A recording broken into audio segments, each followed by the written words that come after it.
bulshada ku dhaqan magaalada Burco ee xarunta gobolka Togdheer ayaa taageero u muujiyay heshiisyada ay xukuumadda Soomaaliland la gashay dawladda Imaaraadka Carabta iyo sidoo kale jawaabta ay xukuumadda Soomaaliland ka bixisay hadalkii ka soo yeeray wasiirka arrimaha dibadda ee Soomaaliya ee ku aadanaa heshiisyada iyo maalgashiyada Soomaaliland waxaana bulshada ku dhaqan magaalada Burco ay sidoo kale wax laga xumaado ku tilmaamay faragelinta iyo dibindaabyada ay xukuumadda Soomaaliya ku hayso shacbiga Soomaaliland waxaana ay sheegeen isla markaana ka warrameen dhibaatooyinkii ay shacbiga Soomaaliland u geysatay dawladii kale taliska ahayd ee uu hogaamin jiray Maxamed Siyaad Barre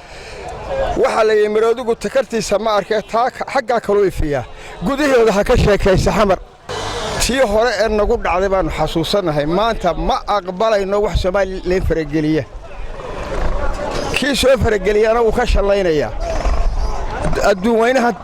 dawladdan doonama la xidhanayna dawladdaanu doono bibi weel maxaa loo raadsan maxaa behebel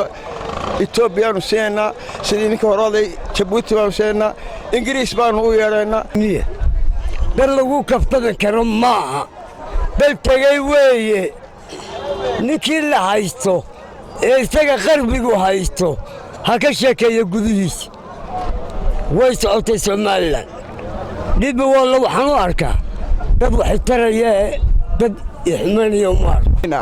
waanaynu ku soo hungownay 1990kii ayaynu halgan dheer aynu galay kala soo noqonay marka ma jirto midnimo Soomaaliyeed inagu Soomaaliland baynu nahay Soomaaliyana waa qalad inay tiraahdo Soomaaliland arrimeedana soo fargeliyayna waxaanu leenahay Soomaaliya madaxweynaha dalka Soomaaliya Maxamed Cabdullaahi Farmaajo waxaanu leenahay ka daa fargelinta Soomaaliland ma Soomaaliland meel la fargeliyo waa dal jira maanta aqoonsi raadinaya Soomaaliyana waxaanu ka doonaynaa kaliya aqoonsi baan ka doonaynaa xaasa qabaayun in wasiirka arrimaha dibadda ee Soomaaliya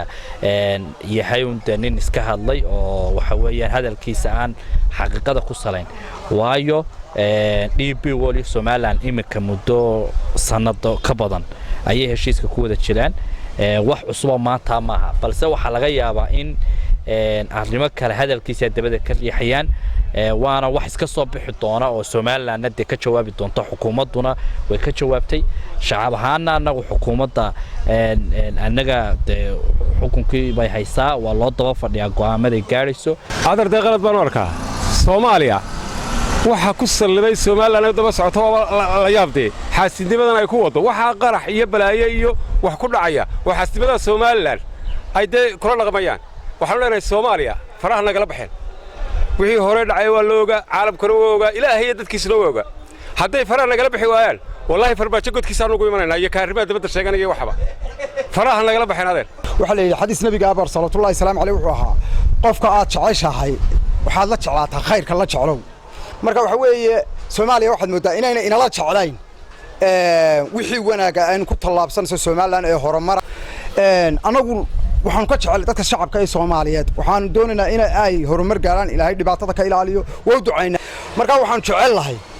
walaalahay maadaama la heshiin waayo oo muddo dheer ilaa 60kii intaas soo dawladood ay fashilmeen nahay wixii horumar aan ku talaabsanaynaa inay nagu tabooraan oo nagu taageeraan iyana inay qadeeyaan oo ilaahay qarxiyo masaa'ibka ka ilaaliyo DP wal dawlad islaama oo walaalaheena oo nacaawisa oo dhibaatada